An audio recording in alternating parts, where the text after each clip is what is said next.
Welcome on in, football fans. It's your boy Gsluke here with our DFS and betting preview out there for the Sony Open. Going to cover all your questions down there in live chat. We'll go through a weather report, some GPP ownership, some game theory and lineup construction before lock, as well as a few notes over there for underdog and prize picks, and I'm taking over there for Thursday's round. But either way, hopefully you're having a fantastic Wednesday. It's my favorite day of the week, the day we get to go out there, build our lineups, finalize any of those outright bets, and get all excited for our exposure throughout the weekend. So first off, hopefully you found your process, an easy one for this week, and you're ready to get after it for the Sony Open. Any questions, you can feel free to go ahead and throw down there in chat.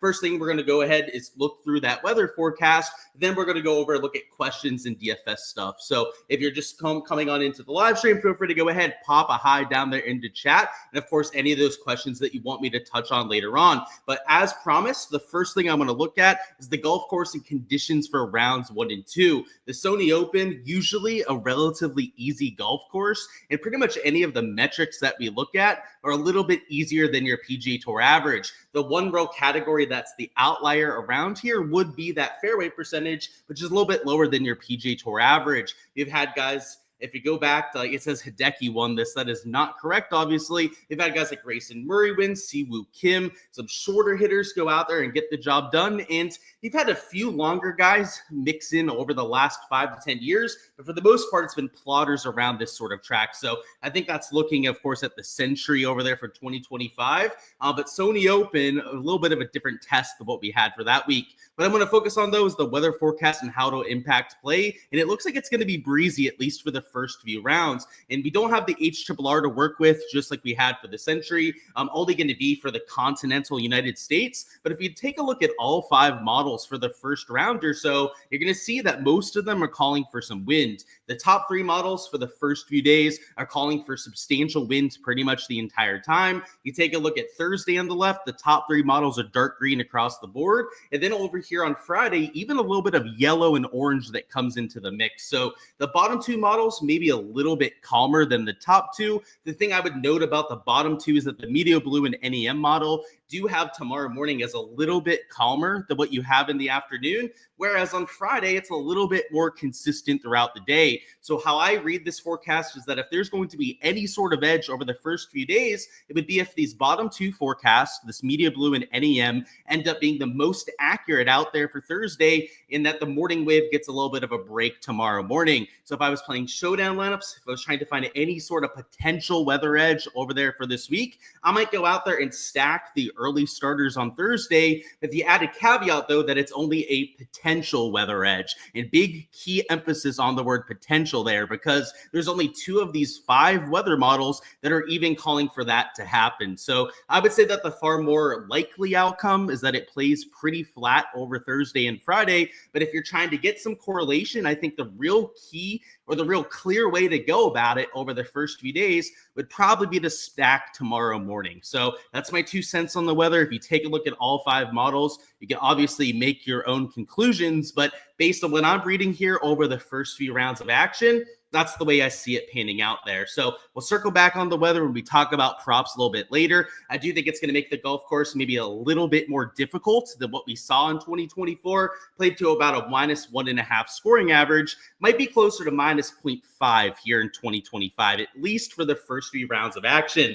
Let me bring up my projections. We're going to focus now on the DFS side of things, and more side from the ownership at the top end of the board. So what you'll see out here on my projections is that I've got all the ownership from 9K and above on here to give you guys a little glimpse out there into the ownership process. We're going to talk through some of the game theory decisions up there towards the top end of the board.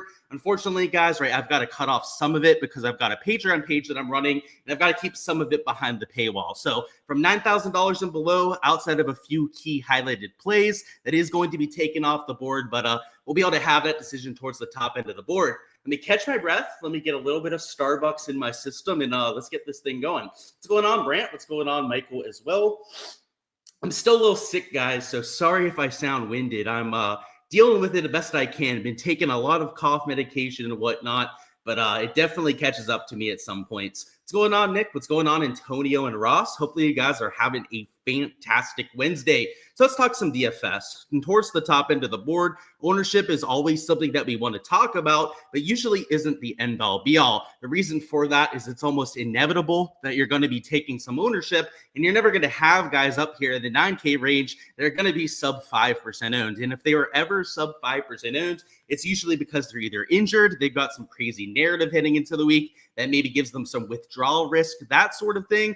And we don't have any of those sort of players on this week. So towards the top, everyone's at least 10% owned. You can see the quote unquote lowest owned of those guys up there at the 9K plus would be a Siwoo Kim there at $9,000. So there's not a ton of leverage to be had, but there are a few guys that are raising the red flag or the alarm bell when you're talking about ownership. Mostly Hideki, they're at 28.7%. I've also got guys like Corey Connors, Russell Henley at about 24% owned. So if you're going to use those players in your player pool, you're looking at 40, maybe 50% exposure to go out there and get leverage, which means you can't use everyone towards the top. You want to take one, two, maybe even all three of those chalky players, and you at least want to consider going out there and fading them. And that doesn't mean that you can't play anyone that's 24 to 28.7% like we have there with Hideki. It's just that it's going to have a relatively big impact on the rest of your lineup, not only from the salary component on taking a 10K plus player, but from the ownership component in making sure that you can differentiate with your last 4 or 5 spots. So it's not the end of the world, but it does have consequences down the line.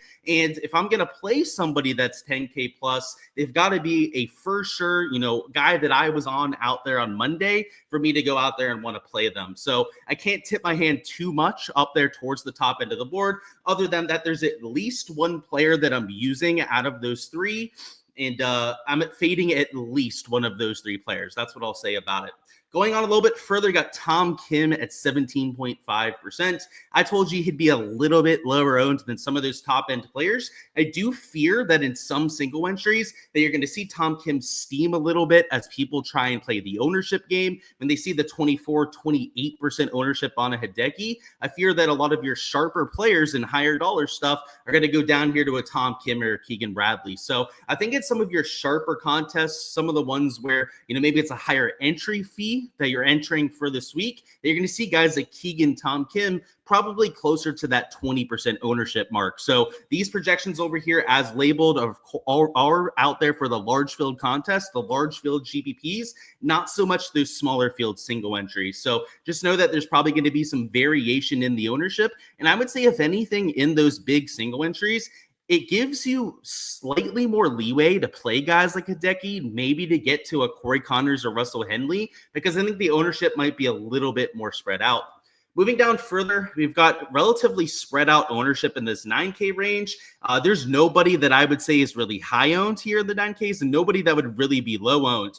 Maverick McNeely, maybe not the best course fit around here, but does have the best form of anyone in this range. Benny N nearly won this golf tournament, so he's going to be getting some steam. Robert McIntyre's won at similar style of golf courses, so he's been getting a lot of talk this week. And Sahith Theegala is way too cheap at $9,100, but he's played terribly around Waialae, and he also is not the best course fit. So they're all decent plays is essentially what that means. Like there's at least one reason to want to play all these guys here, but none of them are slam dunk plays to where they're all going to be 20% owned. So you get this ownership dynamic where everyone's between 13 to 16%. This kind of just means to go out there and play your guys. You can fade 1 or 2, maybe even 3 guys out of those 5, 6, and feel totally fine about it. And then just pick the 2 or 3 that you want to get double or even 3 times over the field on, and do that out there in your lineup. So there are a few guys here that I am excluding from my lineups, one of which that I had to take out of my lineup pool real late, which I don't feel real great about. Any of those last second tweaks that you make to your pool are always the ones that you're second guessing the most.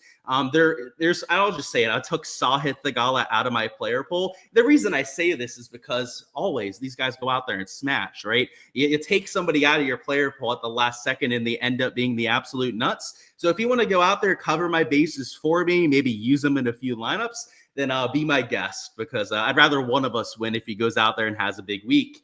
JT Poston still using them at 14.2%. Because the ownership is spread out in this range, it does make guys like JT, who I think is a fantastic play for this week, maybe a little bit more reasonably owned than he otherwise would be. And another guy I'd throw into the ownership range here, I know we don't have the number on the screen, is Taylor Pendrith, because of his solid form over the fall stretch, particularly out there with his shots gained ball striking, is also getting quite a bit of attention himself. So there are just too many guys here that are getting touted this week that I've seen on people's betting cards, people in videos this week talking up certain players. There are enough guys getting talked up here in the top end of the 8s, the bottom end of the 9s, that I've got JT posting at sub 15%. So if that's going to be the case, I'm going to be well over that 2x leverage mark as I'm looking, and I already ran my lineups. I'm pretty close to finalized on that end. I'm looking at about 33 to 35% JT posting. Moving down further, the ownership is cut off, as I mentioned, but Taylor Pendrith getting some attention there too. Luke Clanton getting some steam. I'd say the same thing about Ben Griffin, but once again, just like that 9K range, your top end players here at like 13 to 15% ownership. So you've got a few guys like Brian Harmon that are a little bit lower owned, closer to that single digit ownership range. But once again, there's no sub 5%ers here. So there's no one that you can really use and get infinite leverage to the field. So it's kind of a range to just pick your guys, find spots to get 2.5x leverage to the field, and then you're going to have to leave some guys out of your player pool as well. So the 7K range is where you can try and make some of your bigger flag plants. I think that when you have a slate like this where the ownership is so spread out towards the top, it's just kind of pick your guys and move on. So it's the same thing for me down here in the 8K range. Let's see.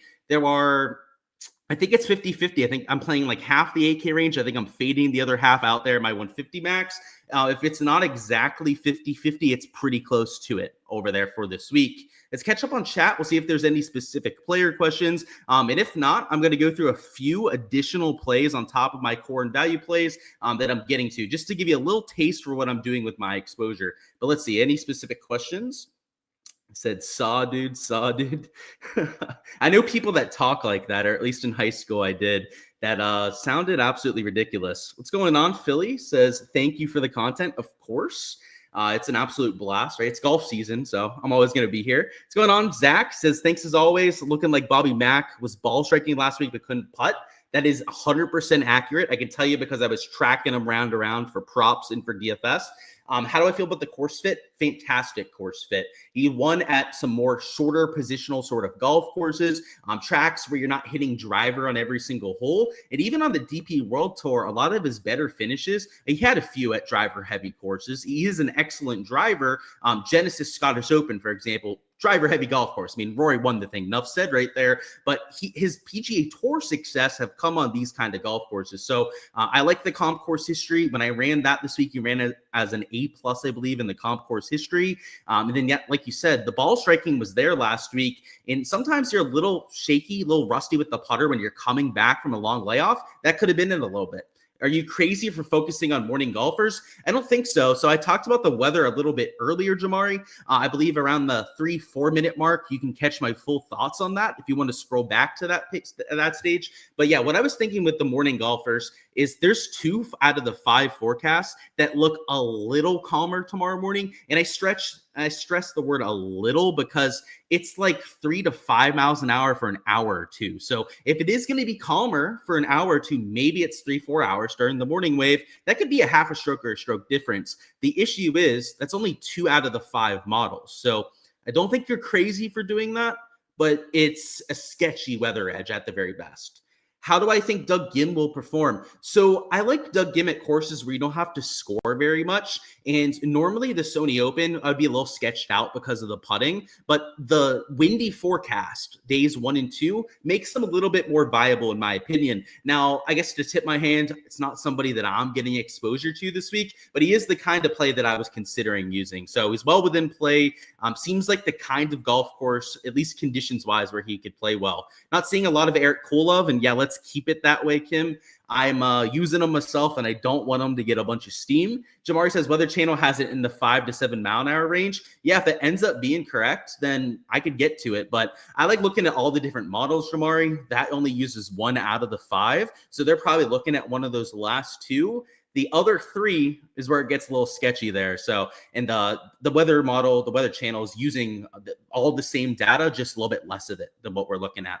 seems like a good week to leave money on the table. You can always leave money on the table. It's never my favorite thing to do, to be honest. Golf is the kind of sport, especially on a full field week like this. Like if it was a 60-player field like the Century, it's different. I definitely leave salary on the table. And so you say like it's a better week to leave salary on the table. I would say that last week was probably the best time to go out there and do so. East Lake, a WGC kind of event is when you leave salary on the table because there's less players to choose from, which means less chances to get different to the field. When you have 144 guys this week, I don't even know if you have to. If you play 1-2 sub 5 percenters, then you're going to be totally fine when it comes to the ownership angle. And it's not like NBA DFS or NFL DFS where like the sub 5 percenters absolutely suck. Like they have no chance to get there.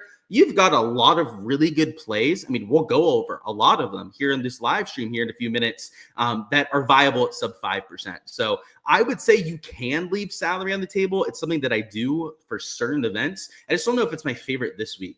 And he said, does BTN have a stat for less than driver specialists? So they don't have a specific stat for that, but you could go out there and sort by the courses and then just find their shots gained. So what I like about BTN is that they give you the customization option. So you'll have to hop on there, see what they have in terms of their filters. But no, that's a very specific filter, I would say, Kim, and no database is going to have that filter unless somebody asks for it, right? And then they go out there and implement it. So maybe you can ask them about it and they could do something for you. But that's the kind of thing that on a golf database that you're going to kind of have to look for yourself. That's just kind of how it works.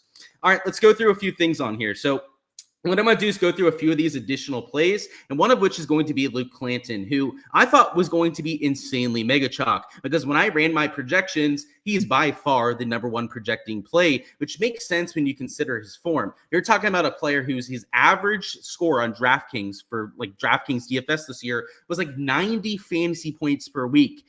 Average finish was like a top 10, a top 15 out there in the PGA Tour. And it wasn't even at courses that fit his game, because you put this guy on like a US Open style course, you put him on a Quail Hollow, I think he could potentially win on the PGA Tour because he's that good of a driver. I've compared him to Rory McIlroy off the tee. I've said that he's better than Ludwig Gobert when it comes to his off the tee play, which stat-wise he has been in the sample size that we've seen. However, this week does not fit that kind of skill set. So that's why he's 8,400. That's why he's not up there towards the top of the betting odds. I actually agree with that, but I thought because of the finishes, there was no way that he's not going to be 30% owned, right? I mean, at least that's what I thought on Monday. I was like, okay, everyone's going to click Luke Clanton because he's way too cheap, but I've got him at 14.5%, which isn't low owned. I'm not telling you he's a leverage play at that sort of number, but he's also far from mega chalk down here in the 8K range. So I think the sharper your contest that you're in, maybe the higher dollar contest that you're playing on DraftKings, the more ownership that you're going to see behind Clanton,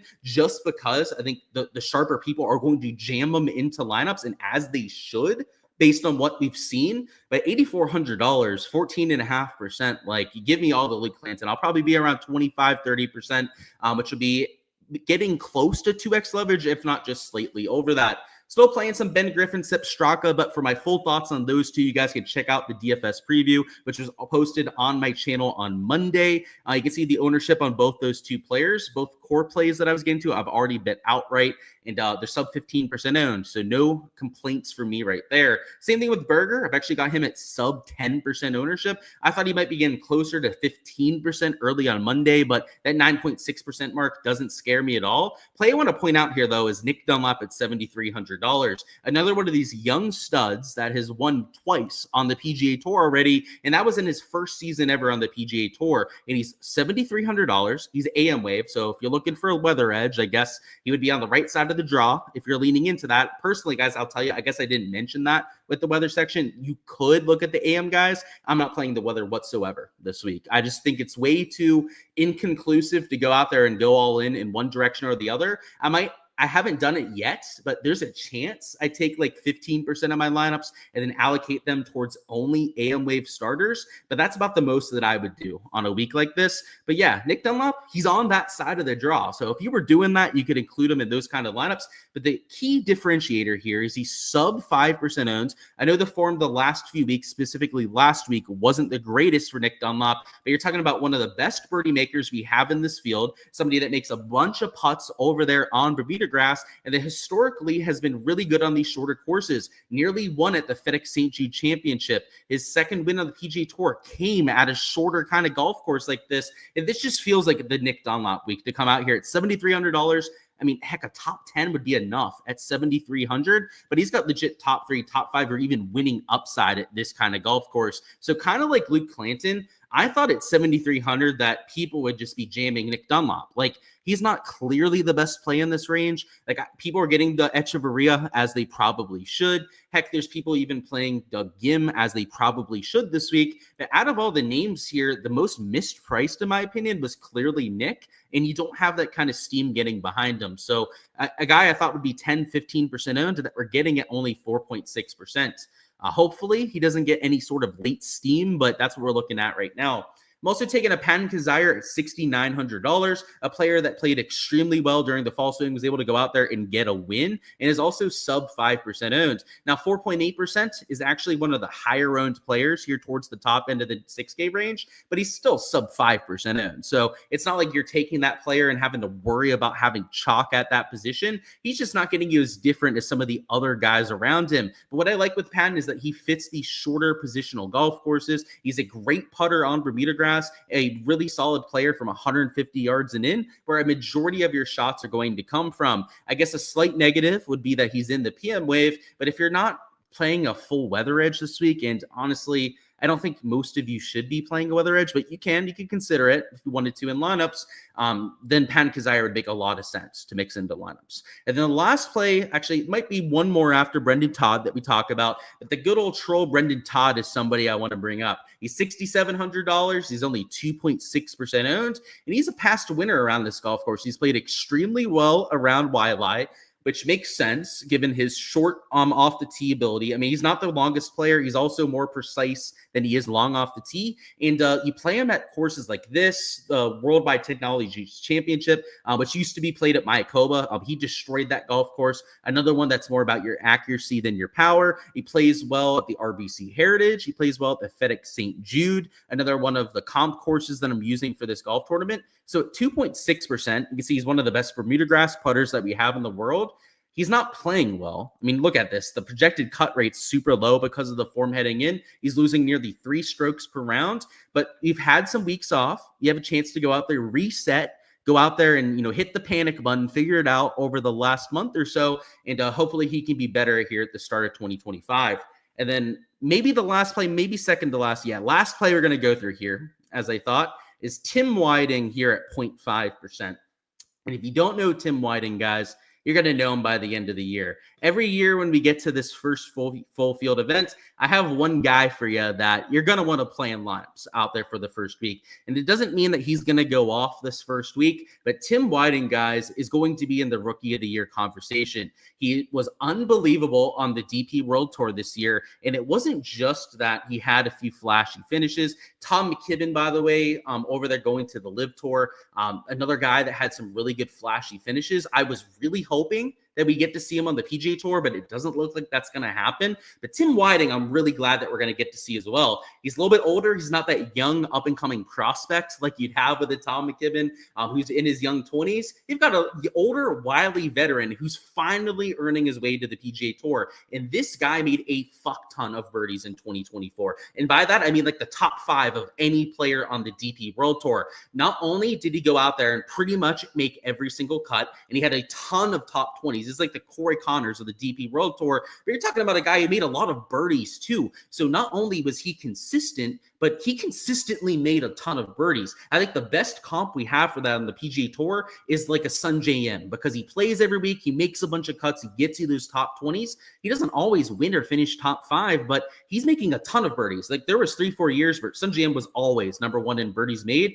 Tim Whiting, I can say this now that the things have locked all there for the best ball stuff, right? At least I think they have. Tim Whiting is like the best underdog best ball play in human history. The guy is going to play a metric fuck ton, and he's going to make a lot of birdies. So I'm using him in Showdown. I'm using him out here in DFS early in the year because he's the kind of player that I think is going to make a bunch of cuts. And if he's in the 6K range, he's 0.5% owned. I mean, it's not like I'm playing him in 20% of my laps. I'm talking 3 to 5%.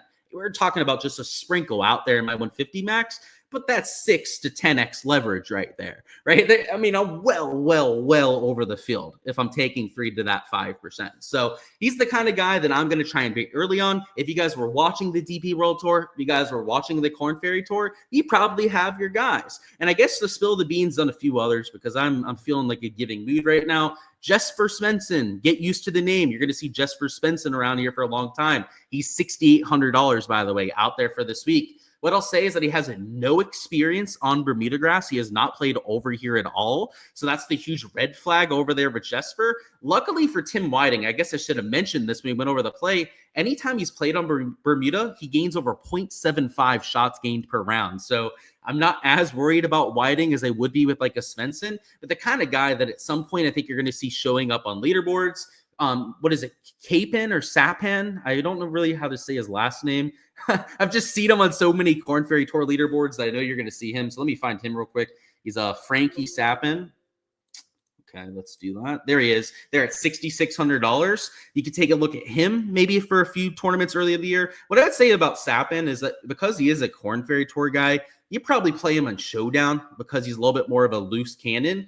An Aldrich Pulpguider, somebody that you're going to see playing a little bit this year. He doesn't have any status on the PGA Tour. I believe he's playing this week on some sort of sponsor exemption, but he nearly won on the DP World Tour a few weeks ago, had a runner-up finish at the Nedbank Golf Challenge, and he's an extremely long player off the tee. So maybe not the best week for Aldrich. In fact, I was considering playing him for a while and took him out of my pool because of the fact that it's not the best golf course setup out there for this week, but somebody I think you're going to see showing up on leaderboards as well. And then who else? I'll give you one more. We're not going to spend too much time doing this, but there are definitely always a few guys that are getting their status every single year that I like to point out. They don't all hit. In fact, I thought AOC, what's his actual name? It's Adrian Dumont, sorry, ADDC. Sorry, that's his name. AOC, not Aiden O'Connell, like we're thinking over there for the NFL. I thought he'd be good. He sucks. So there's definitely a few that you strike out on, but let me see. There was at least one more that I wanted to point out. Takumi Kanaya, and this one's not a huge hot take. Takumi Kanaya, we've known about in the international scene for a while, whether it's the Asian Tour. He's played on the DP World Tour quite a few times and had some success. He's a guy that you're going to see showing up quite a bit. In fact, so much so that DK has him up here at $7,000. So that's quite a bit of respect that those lines makers are giving him. And maybe a few guys that you'll see showing up early in the year. It's but Taylor Montgomery was my one the year that he came out. I thought that he was going to light the world on fire. Aubert, when he came out, it was pretty early on him. Dunlop, the week that he won, we were high on him before he went out there and even played. My guy this year, Whiting, though, I think he's the one. If I had to pick one of them, it's my guy, Tim Whiting. Where we at? Don't forget to smash the like button. You're doing my job for me, Nick. I appreciate you, but you heard the guy go out there and hit the like button. Do I like Hoagie this week? I think he's an okay play in terms of skill set. You've had a lot of guys that have played well at Pebble Beach, play well around the Sony Open. It's kind of a weird crossover because different agronomy from tip to toe, but I can kind of see it from the fact that it's not an off the tee heavy course. It's not super long. It's more so about those wedges from 100 to 150 yards. So yeah, winner at Pebble Beach maybe gets it done here too. So I think he's an okay play. Probably put him at like a 7 out of 10. One Direction, that's your favorite band. There you go. One Direction's your favorite band. That's interesting. What's going on next? So thank you for your thoughts, of course. Favorite newbies this week. So hopefully that helps you out there. McGreevy, Meissner, Potgieter are not new though. So yeah, they've played a few times. I guess they're relatively new, right? They were rookies last year, but my favorite, probably Tim Whiting. He's a DP World Tour guy. Corey Connors was number 1 in putting last week. If he putts as well this week, he wins. I agree with that, Jack. And the crazy thing is, it's not even like a last week thing with Corey Connors. If we go to the last 24 rounds, so this is a whole 6-event sample size, he's gaining a third of a stroke putting per round. So there's something going on with Corey. Maybe he's learning how to putt, and a Corey Connors that knows how to putt is a very dangerous thing. So I don't want to say that much. Metric fuckton only applies to European courses. There you go. That might be the case, Steven, but we'll see. There's definitely been guys that have come over and played well. Robert McIntyre, who's a top end of the 9K range player. Yeah, to some of them it applies. To some of them it doesn't, right? And another one, by the way, that I thought would be really good. Who's that guy from Sweden? He's just super accurate off the tee. He came off last year. By the way, I'll think of him at some point. He plays in all the majors. He's a decent DP World Tour guy. I think he might go back and be one of the top players when he goes back. Yeah, there are a few European guys that didn't play well, but some of them do really translate well. You read my mind? You read the mind? Yeah, dude. Like Sapin, by the way, I've heard that he's like a really high upside guy. Like, I don't know if I would trust him yet, but he's the kind of guy, like if you hear people talking about a kid a whole lot, like there's probably a reason why, right? And you've heard a lot about Sapin, so that usually breeds a lot of good things. You think Jesper Svensson wins this season, but you don't think a bomber like him will suit this course? Completely agree with that. So I don't think it's the best week for him. And I also worry about grainy Bermuda grass.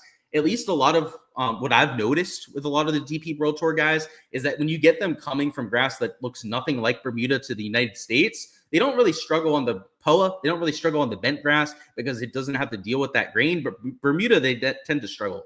Don't give up full lineups. Absolutely not. And if you are following someone that does, that doesn't really make sense, right? Because you're playing in GPPs, you're trying to beat other people. Why would you want to copy someone's full lineup where you're just going to, at best, share first place with them? So no, it's against the terms of service. I would never do that. And if you are looking to do that with somebody, just don't do it. Like it makes no sense. Like there's zero upside to doing so.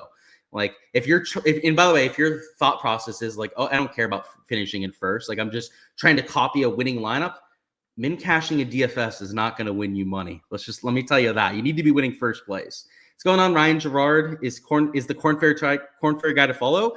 Once again, he's not really new, right? Like this guy's been around for 3-4 years around the PGA Tour. So yeah, I agree. I think Ryan Gerard's a pretty talented guy. I got to see him around the Honda Classic when he was in contention, but yeah, I don't know if he's like a new guy, right? Howdy, you helped to cash last week. He said thank you, and of course, Lynchpin. Let's run it back this week. All right, now that we've talked through some players I wanted to go through, again, any specific player questions, I'll still touch on them. But I want to bring up Draftkings, wrong tab right there, and talk through some lineup construction stuff. So let's hop over to Draftkings. Let's build a few lineups together just to give you a little taste for what I'm thinking about when building my lineups. And just for the sake of this being applicable to as many people as possible, we're going to do a large field GPP lineup. So this would be for like the big $5, the big $25 this week. And trying to really get different to the rest of the field. Because if you're playing cash, I'd say just go out there and jam in the best projections. That would be guys like a Luke Clanton. That'd be some of those guys that I called underpriced throughout the entire preview. But in large field GPPs, it is much more nuanced. We're trying to beat the rest of the field in those big $5, $20 contests. You're talking about 20 to 40,000 other entries. So we're worried about not only beating all those other people, but also not duplicating yourselves with a bunch of other people. Hence why I said, if you're giving out full lineups, it's kind of crazy because it just doesn't make sense to go out there and do that. My apologies there. So let's go through this together. So I'm going to start up top with maybe a chalkier start than what I want to, just to show you that even if you're taking some chalk in one portion of your lineup, that it's not a complete death sentence. So just to give you an idea of that, let's throw in Corey Connors at 10,200. He was like 24% owned. And then for our second man in, I'm going to make sure that it's somebody with a decent amount of ownership too. So I'm going to throw in let's go Benny Ann, because I know he's like 14, 15%. And then for our third man in, we're going to hammer it home once again. We're going to take a JT Poston at $8,900. So we've got a 24%er, a 15%er, and then a 15%er in Poston, which is, it's not a terrible start. Like I'm going to have a lot of lineups that look like this for my first three players in. But when you're starting with 15, 15, 25%, your last three players are going to be where all of your differentiation is. And it's not like you have to take a sub 5%er with all three spots, but in 1-2 of those last three spots, you should be looking for a sub 5%er. So what I'm going to do down here is I'm going to throw a Nick Dunlop into this lineup, who we had it just under 5% ownership. I'm also going to throw in another guy that's relatively low owned. And just to double check that, let me actually bring up my projections so I can see who the best option in the middle of the 7K range would be. And doing so, you have a few guys that are like close to 3-4%. Just for the sake of this, he's not really my favorite play this week. We're going to throw a Thomas Dietrich in there. He's like 5% owned over there in my projections. So we throw a Dietrich in there at 7,500. We've got three guys that have got some ownership towards the top. But because we're not taking the mega chalk down there in the 7K range, we feel pretty decent about where we're standing here. And as long as our last man in isn't going to be an overly chalky player, then you feel pretty good about that set of 6 players that you're taking. And really, of the guys here at $6,700, there's nobody that you could play at $6,700 that could make this lineup too chalky, in my opinion. So really, the key to making sure that you're not building lineups that are way too highly owned is down here in the 7K range, avoiding some of the ticking time bombs. Up towards the top end of the board, I think taking chalk is a little bit inevitable, but down in the 7K range is where you should be thinking twice about it. And just to give you some of the higher owned players, a Nicholas Echeverria, I've got towards the top end of the ownership. A Daniel Berger, though he is only like 10% owned, is one of the higher owned players in that range. A Chris Kirk and Mackenzie Hughes is also relatively high owned. And then also I would throw in a Denny McCarthy and also a Tom Hoagie. All of those sort of players are like over that 7-8% mark right there. So if you're going to use them in lineups, they're not unusable. You just got to think twice about them. You might want to leave salary on the table if you're using some of those chalkier 7K range players, or go with a slightly less chalky start. And a way to do that, of course, might be to go down to a Tom Kim. Tom Kim, 7-8% lower owned than what you had there with Corey Connors. And then maybe down here in the 9K range, that's where Siwoo Kim comes in handy. He was the lowest owned guy that we had that was 9K plus. So by making just a slight, slight little tweaks towards the top end of the board, they go out there and change up this lineup construction. Maybe you can afford to take a Daniel Berger down here at $7,500. Maybe you can afford to play an Echeverria who's a little bit chalkier and still not duplicate in this kind of lineup. So that's the idea with lineup construction. You want to be very flexible when you're going through the builds. If you're a little bit chalkier towards the top, you just kind of have to force your hand a little bit more towards the bottom, and vice versa, right? If you're a little bit less chalky towards the top, maybe you're taking a shot on somebody that's a little bit lower owned, then you have more leeway towards the bottom end of your lineup. So hopefully that gives you an idea of how to go out there and build for GPPs. If you're building in single entries, I guess the one thing to note, the difference between GPPs and single entries is that you can afford to take a little bit more ownership. So let's say even if you're starting with that chalkier start with somebody like a Corey Connors, JT Poston, who else do we have in there? Benny Ann, I believe, at $9,400. Even if you started with this chalkier start, down in the 7K range, you don't have to force in a Nick Dunlap. Maybe you do play an Echeverria. Maybe you still do play a Daniel Berger over there in single entry. If you're only playing against a couple hundred other entries, pretty much no matter who you take as the last man in here, once again, down there at $6,700, you're going to be totally fine. And this combination is significantly higher owned when it comes to that product ownership than what you had for the other combination that we looked at. So hopefully it gives you a sense for, the idea of being a little bit less different over there in single entries. And the idea there is really simple. You may have heard people say that before, that you don't have to get quite as different in single entries. And it's real easy to imagine. You just have to beat less people. You only have to beat 100, 200 other entries, so you don't have to be as bold about your actions. You want to be more so trying to optimize the outcomes, optimize your projections over there for tonight. You still have to try and beat the rest of the field, right? It's not trivial to go over there and beat 200 other people, but it's a whole lot easier to beat 200 people than it is to beat 20,000, right? It's orders of magnitude different to go over there and win one of those GPPs. So that's why we treat the contests a little bit differently. And that's going to be it over there for the DFS section. So if you guys were just stopping by for that, appreciate you guys stopping by as per usual. Go out there, smash like button if you guys haven't already. And also make sure you subscribe to the Patreon page so you guys don't miss any of the content on my channel. That, of course, includes that spreadsheet that you guys saw in my content. On there, it has all the projected ownership on there for every single player in the field, as well as my entire player pool. So if you've been wondering what a 150 Maxers player pool looks like from week to week, how I cater it out there to the contests that I'm entering, make sure to check out my Patreon page for all of that. I'll give you all the tools, all the different pieces of data that I'm working on day to day over here on tour, including all the showdown stuff for rounds 2 through 4 as well. So it's not just here for the main slate that I'm covering content, but also for Friday through Sunday as well. So make sure to check that out if you haven't already. But now we're going to circle over there to the prop side of things and some underdog, some prize pick stuff. Speaking of, let me get a sip of my coffee, and I need to bring up prize picks and a few of the sports books so that we can fully deep dive that side of things. Any last second DFS stuff, let me know, guys. And I'm going to bring up that info, as I mentioned before. So there's Draftkings odds, which, of course, reset on me while I was trying to click them, but that's all right. We'll get them back up there. There's Fanduel. And then we'll bring up Caesars, too, because I did enter a few props that we can only compare to on Caesars. So we'll definitely bring that up as well.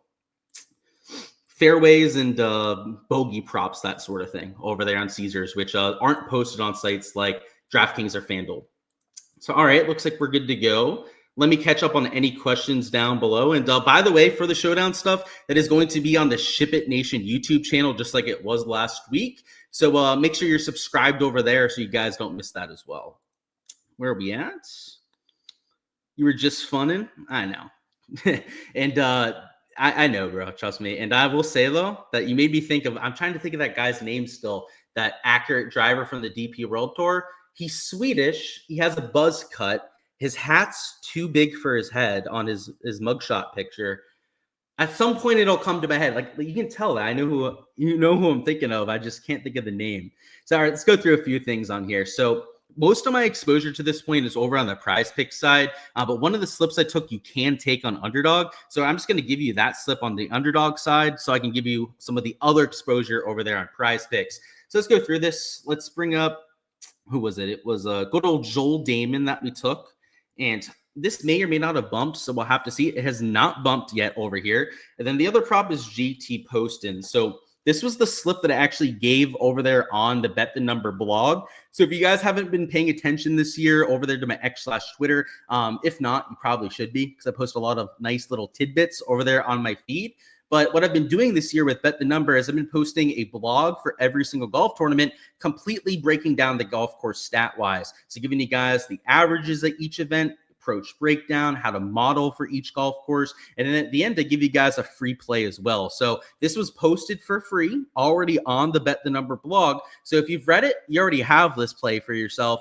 It was already bumped over here in prize picks though. So Joel Damon ended up getting bumped an entire stroke over here on prize picks. So if you see that, right, he's down there at 69.5 strokes. Surprisingly, underdog hasn't even touched him yet. So you can get him an entire stroke lower out there for that fade. And the idea is, circling back to that weather forecast, that tomorrow looks pretty blustery, especially towards the afternoon. And Joel Damon with his PM tee time is going to be playing when the winds are expected to be at their highest. And while there are a few forecasts that think that the morning might be a little bit calmer, namely this Meteo Blue and NEM model that we have here towards the bottom, that's only 2 out of the 5 models. So I think in general, conditions are going to be a little bit harder. Hence why I took the fade on Joel Damon. I feel a little bit better about the fade on Damon just because of the tee time. But JT Poston in the morning, there's a chance he gets relatively calm conditions. And even if he doesn't, the birdie average is a little bit less affected than the stroke and bogey averages are when you have these blustery kind of days. And all the reports from the golf course this week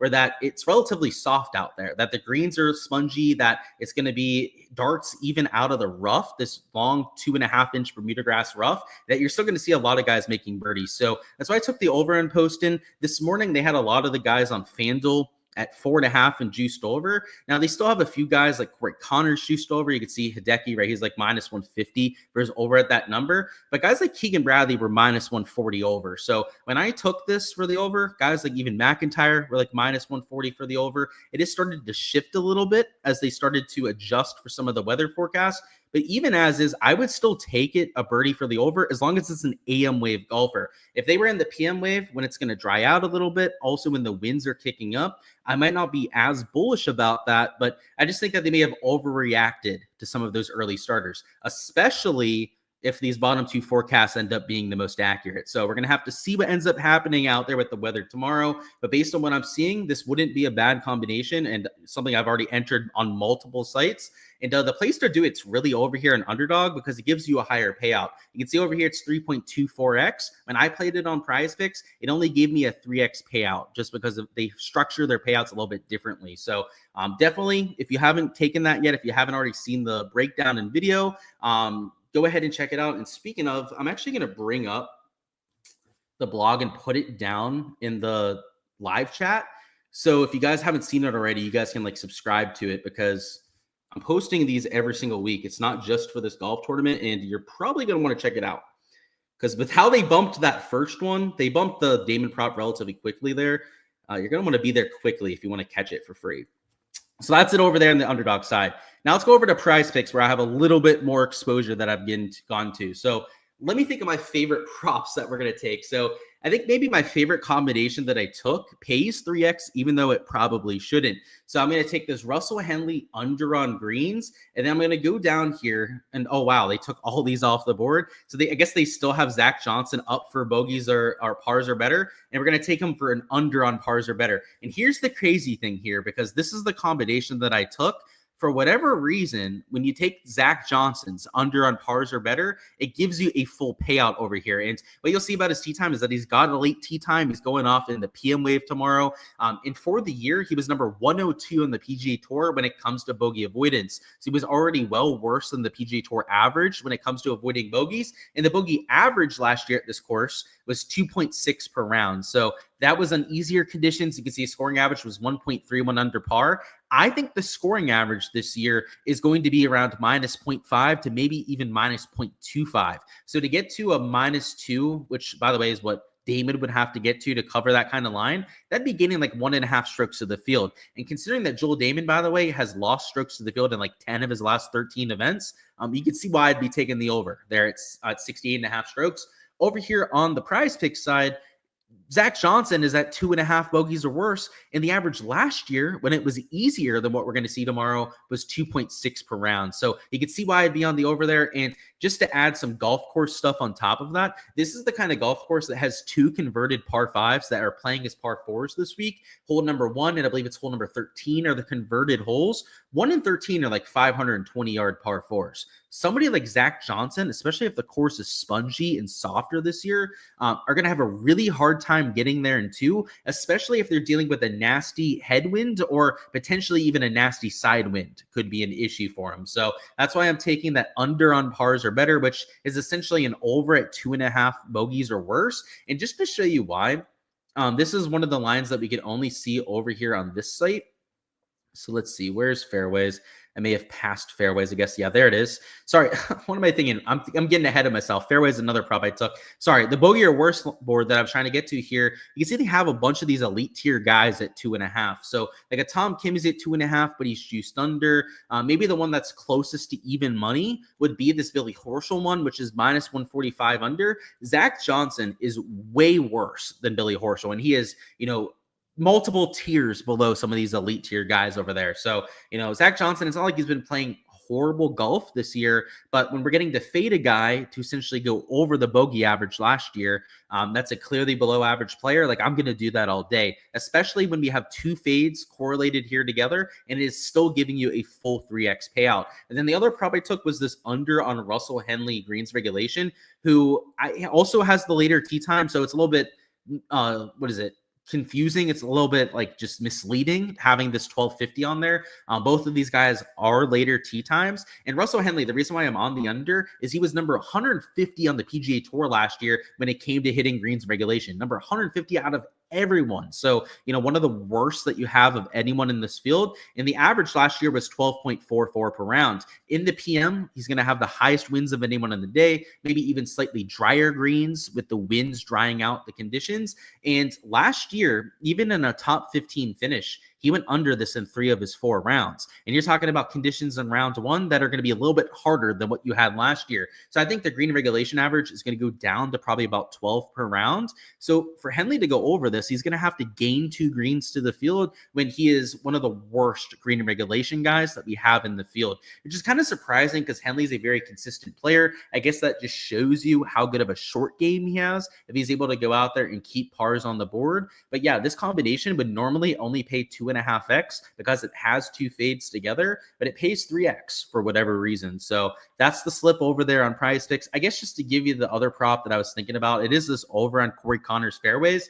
The reason I say that is, I was clicking the fairway board, so I guess I tipped my hand there a little bit, but you can see Corey Connors is here at minus 140 for his over. So he's one of the most accurate players that we have in the field. He's got a draw ball flight, which will really help around this golf course. And if you saw my golf course breakdown, you'll know what I'm talking about. But SparkNotes version, almost every dog leg around Waialae goes from right to left. So if you can hit a draw like Corey Connors, which is the only ball flight that he hits, you're going to have a much better chance of holding the short stuff. And if it is spongier this year than what we had in 2024, this fairway average could very well go up as well. So I've got it about like 8, maybe 8.25 per round. And Corey Connors is already a very accurate player hence why I'm taking the over. They've got the plus EV value if you're comparing it over here to Caesars William Hill.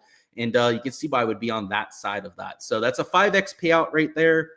If you didn't agree with one of those top two fades, maybe you take one of the two out. So maybe you think Zach Johnson's going to have a legacy week, right? You play that as a 2-man. That's also going to be a 3x payout. Maybe you think Russell Henley with his course history is somebody not to fade. Well, you can go out there and take the Zach Johnson prop if you want. So obviously go out there and enter whatever slip that you guys want yourself. But those are a few props that I like over there on either site. Let me catch up on chat. And then if not, we're going to hop on out of here.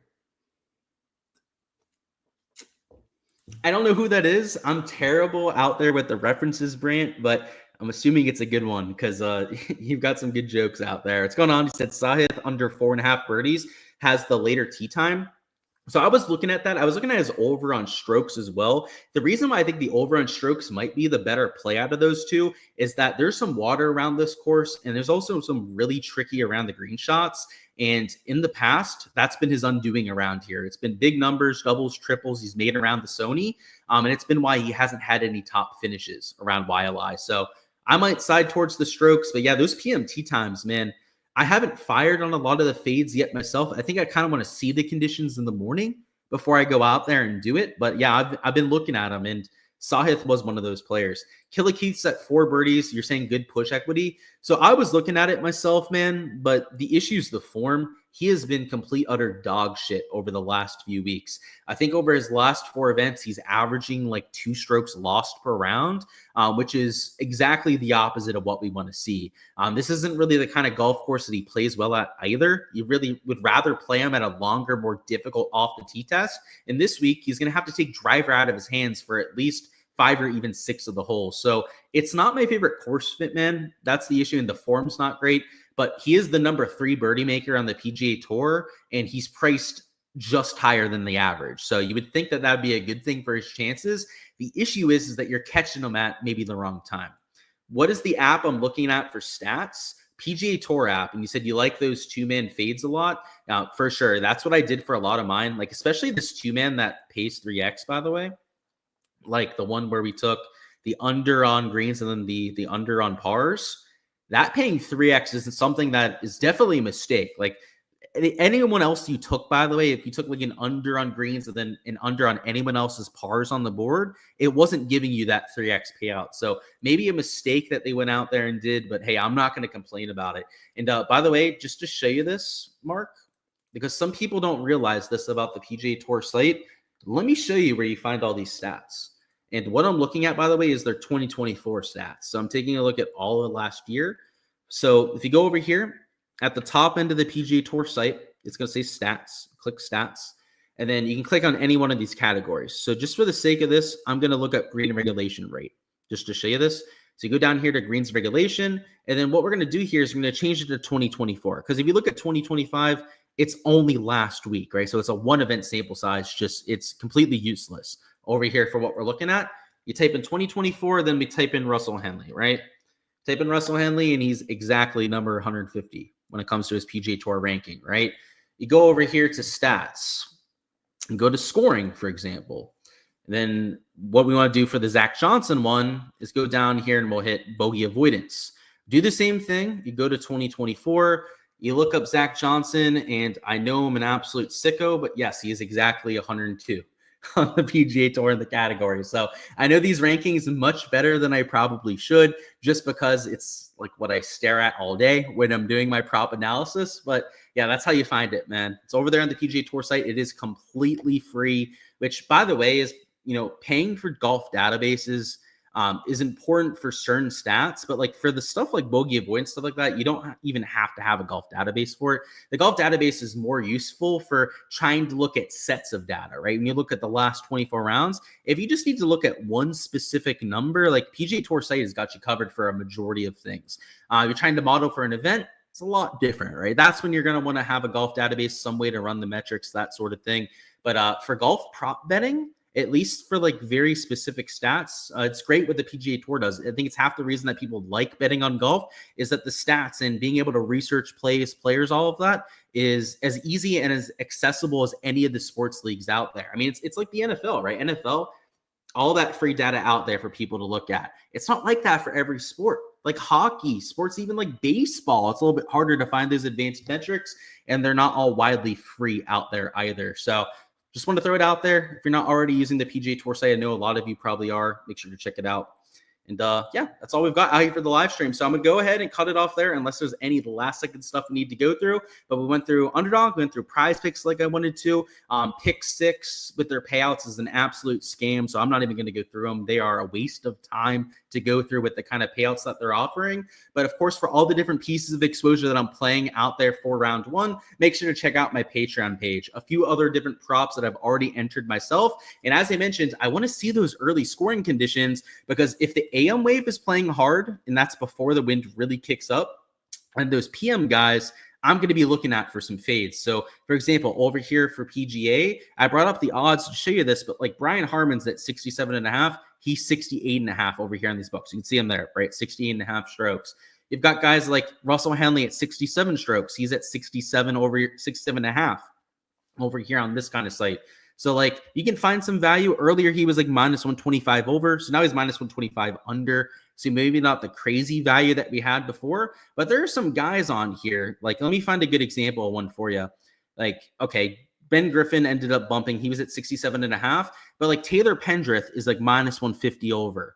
So Matt McNeely, you might want to fade him there at 67.5. Keegan Bradley, he's like minus 135 for the over. In fact, to give you the exact number, Keegan Bradley, yeah, minus 135 for his over on DraftKings. You can get him at 67.5.